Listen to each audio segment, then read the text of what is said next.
Welcome to the You Can Be Unstoppable podcast. My name is Ewelina Szczeblecka, your host and certified hypnotherapist. In this podcast, I will share with you how to tap into the power of your subconscious mind. I intend to share with you how learning how to use the power of your subconscious mind can help you to create a successful and abundant life with ease, how to connect with yourself while fostering a healthy relationship with your body and mind. Tapping into the power of the subconscious mind will help you to learn how to manage your emotions, become more resilient and present in all of your relationships. Self-love and self-worth are the keys to the kingdom of success and abundance, to happy and healthy life on your terms. Hey, welcome to another episode of You Can Be Unstoppable. I'm so excited that you're here. And today's episode is going to be straight to the point, short and sweet, and it's all about techniques to program your potential for success while maintaining and expanding well-being in your life, because your well-being is incredibly important while you creating the success that you want. And it's all about words we use, the self-talk that we have, because I'm not sure if you've heard, but roughly around 77% of everything that we think in a day is negative. And I mean, wow, 77%. That is huge. And what we think and say to yourself is largely linked to everything that we experienced, all the beliefs and stories we've heard since pretty much the first day we were born, if not earlier, because we know that the last trimester in pregnancy, fetus can actually sense mother emotions pretty well. So, I mean, wow, 77%. So if you think about it, consciously you may be wanting more success, you want to find love, you want to be a better parent or a better partner, but you have the self-talk, you have beliefs and stories stored in your subconscious mind. They are largely negative. And that goes for everyone, including me and people listening. A lot of my beliefs and stories and self-talk that I had was hugely, hugely disempowering. Not everything, but a lot of it. And that's where the beauty comes in, because when we recognize that how we talk to ourselves, how we talk about ourselves to others, even the fleeting comment, it's like a directive, an order sent to your mind. It can be minor, it can be small, but when we do it over and over, day after day, year after year, decade after decade, it becomes the thing. And I'm not someone who's hugely religious. I was brought up as a Catholic, and the funny thing is, the more I learn about myself and self-development, shamanism, ancient wisdom, subconscious mind, psychology, the more I find there is so much beautiful wisdom that comes out of Bible. And one of the phrases that I want to bring here is, as a man thinketh, so he is. And that phrase is just so powerful because we become what we think about the most. It's literally simple as that. It's not complicated. We are who we say we are.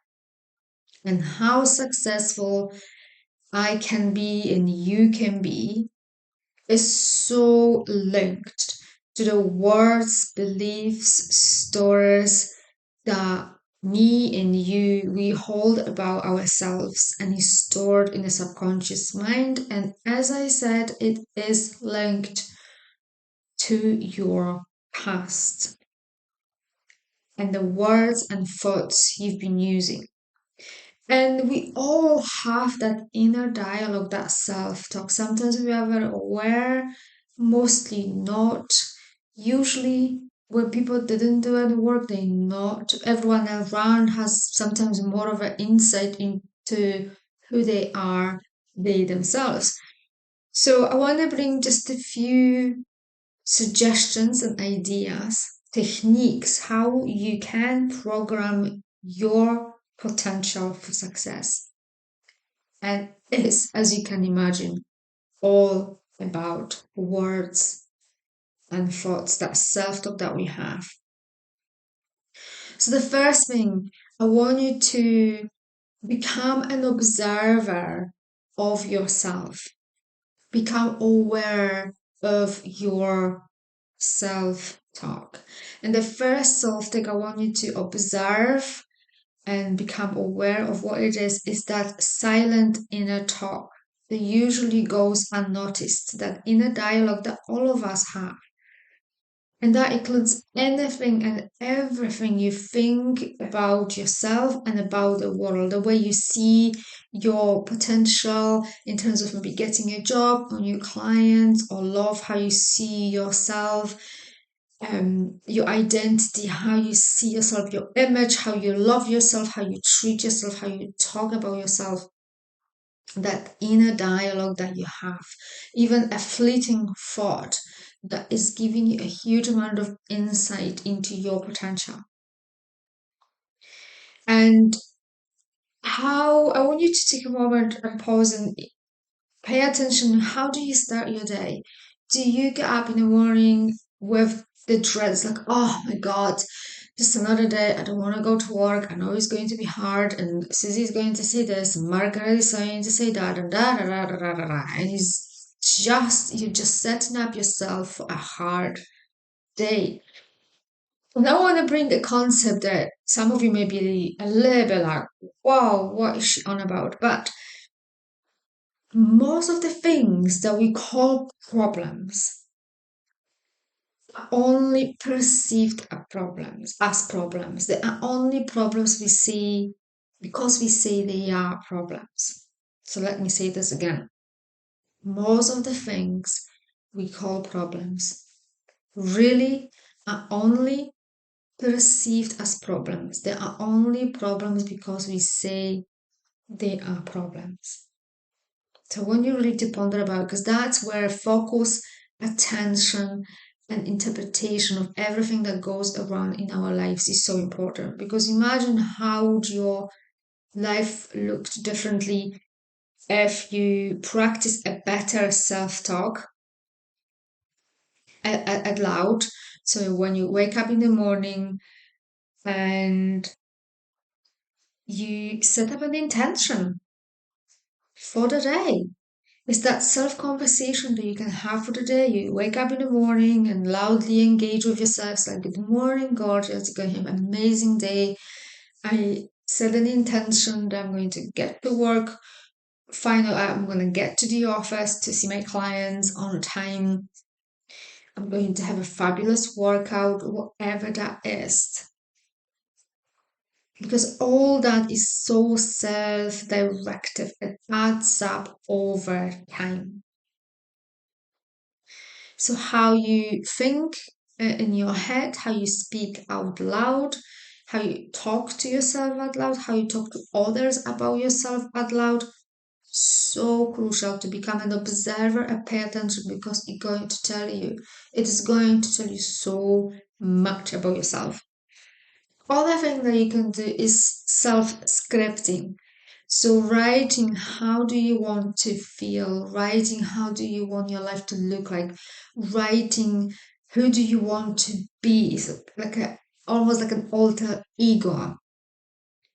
So valid, so important. You can add on top of this journaling your emotions and feelings, because when we let them flow, we don't get stuck in certain emotions, and there's no bad or good emotion. They're just there to provide us with information.